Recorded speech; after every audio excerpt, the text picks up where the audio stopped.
po nga në tjetër duam të dim edhe të njihemi pak me jetën tuaj tani. E përkushtuar besoj më shumë edhe ndaj familjes, ndaj dy fëmijëve tuaj. Patjetër, jeta ime ka ndryshuar disi nga që për momentit largimit tim nga politika, nuk është më ajo intensiteti madh, ajo puna shpeshherë 24 orëshe që ne jemi mësuar të shohim politikanët gjatë gjithë kohës të angazhuar. Jam kthyer pak normalitetit tim, të cilin më kishte munguar prej shumë vitesh. Unë tashmë punoj pranë disa prej organizatave ndërkombëtare, por edhe lokale, si eksperte, për çështjet e qeverisjes mirë, për çështjet e zgjerimit, dhe kjo ka qenë një nga ato tematikat që kam pasur shumë për zemër dhe i kam shërbyer edhe prej 4 vitesh si Ministri i Integrimit Evropian, vazhdoj ta bëj edhe sot, por tashmë në një sferë pak më ndryshe. Unë do ta quaj gjithmonë kur ti angazhohesh me shoqërinë civile, është si të bësh politik, po në një këndvështrim ndryshe tashmë, edhe parë pak edhe më me vështirësi, sepse ti në politik ke mundësi ta bësh ndryshimin, sepse je brenda sistemit, ndërsa nga jashtë është edhe më e vështirë. Megjithatë, angazhimi im sot ka shumë bëj dhe me familjen time, ashtu siç edhe ju e përmendët. Unë kam 2 fëmijë, edhe tashmë ata janë në moshën që kanë shumë nevojë edhe për angazhimin tim, edhe për mbështetjen time, edhe për shoqërimin tim gjatë gjithë kohës, edhe në ato kurset pas shkollore, të cilat zënë dhe pjesën më të madhe të kohës tyre, dhe është bukur edhe kështu. Kur flitet për tërheqje dhe thua dhe faktin që fëmijët tashmë kanë nevojë për prezencën e nënës, edhe absolutisht që kanë nevojë, po ishte tërheqja nga politika dhe tërheqja nga jeta aktive politike një vendim për të shërbyer familjes, për të shërbyer vetes tënde, apo ishte një largim i cili mbase ti nuk e gjeje veten pjesë të atyre hapësirave?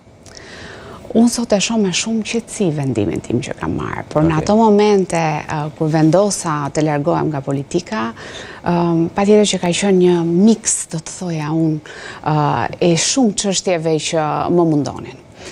Nuk ka qenë vetëm çështja familjare.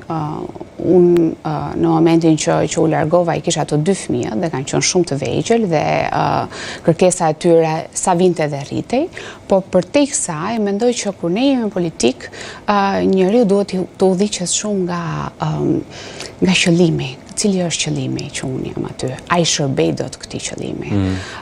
Dhe mendoj që në shumë momente kur mundohesha t'ja drejtoja vetes time këtë pyetje, e shikoja që nuk e gjeja përgjigjen, sepse gjithçka që më rrethonte bëhej edhe më e egër, bëhej edhe më e vështirë. Ndaj në ato momente mendova që këtu do të ishte fundi i rrugtimit tim, për sa kohë unë gjithmonë mendoj që është njeriu që duhet ta ndryshojë politikën dhe jo politika anasjelltas për njeriun, dhe them që asnjëherë nuk duhet lejuar të shkosh në ato limite. Dhe unë aty vendosa të tërhiqem nga një karrierë imja prej shumë vitesh. E ndjeje që po ndryshonte politika njeriun, apo doje që ta stopoje menjëherë atë ndryshimin që mund të bëj politika? E ndjeje që kishte tendenca gjatë gjithë kohës, një presion shumë i madh, shoqëruar kudo, në gjithë arenën politike, që duheshin ndryshuar karakteret, pra ti do duhet të ishe jo më në këtë anën feminile tënde, por do duhet të ndryshoje edhe mënyrën se si ti i qaseshe palës përballë, apo në çdo debat, duke që bëj edhe më i egër. Dhe unë duke qenë shumë e fokusuar në ato parimet e mia dhe në vlerat që gjithmonë jam munduar ti mbaj pranë vetes, e kisha shumë të vështirë për shtatjen deri në ato kufi.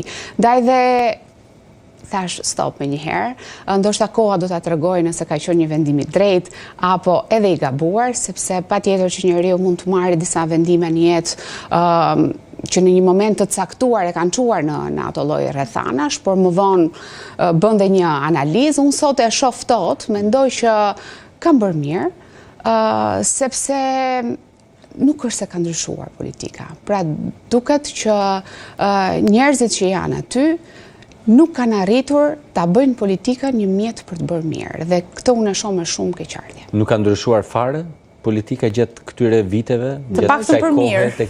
Mendoj që është bërë edhe më agresive dhe ka humbur pak busullën për të cilën është krijuar. po çfarë i mungon? Se duke qenë se në një periudhë caktuar jeni marrë dhe me trajnime sa i përket politikës, çfarë do e bënte më të mirë politikën tonë, që ndoshta do ju të ndonte që të riktheheshit? Mendoj që njerëzit në rast të parë kur vendosen të merren me politikë do duhet ta njohin mirë vetveten.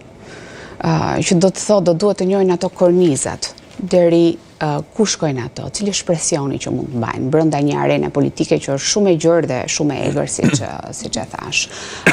E dyta do duhet të dinë pse janë aty. Gjithë secili nga ne ka një fushë të caktuar të cilës do të shërbej, apo ka një kaos të cilën do ta ngrej. Dhe mendoj që kur vim në politikë do duhet vim me kauzat të tilla.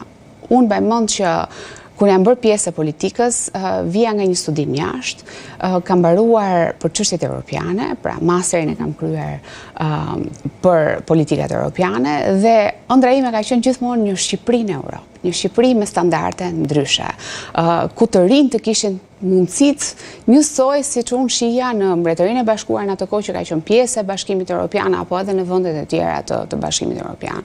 Dhe kjo ka qenë kauza ime dhe arrita të jem aty dhe të shërbej sa do pak në të gjitha mundësitë që unë kisha pikërisht kësaj kauze. Mendoj që të gjitha ata që bëhen pjesë e politikës do duhet të kenë atë dritën jeshile që t'i udhëheq, ku duan të shkojnë, çfarë duan të arrijnë dhe edhe nëse vendosin të largohen duke thënë që shiko se unë e arrita qëllimin tim dhe besoj që kjo do të ishte edhe më bukur jo vetëm për ta personalisht, por edhe për të shërbyer qytetarëve të cilët i kanë zgjedhur.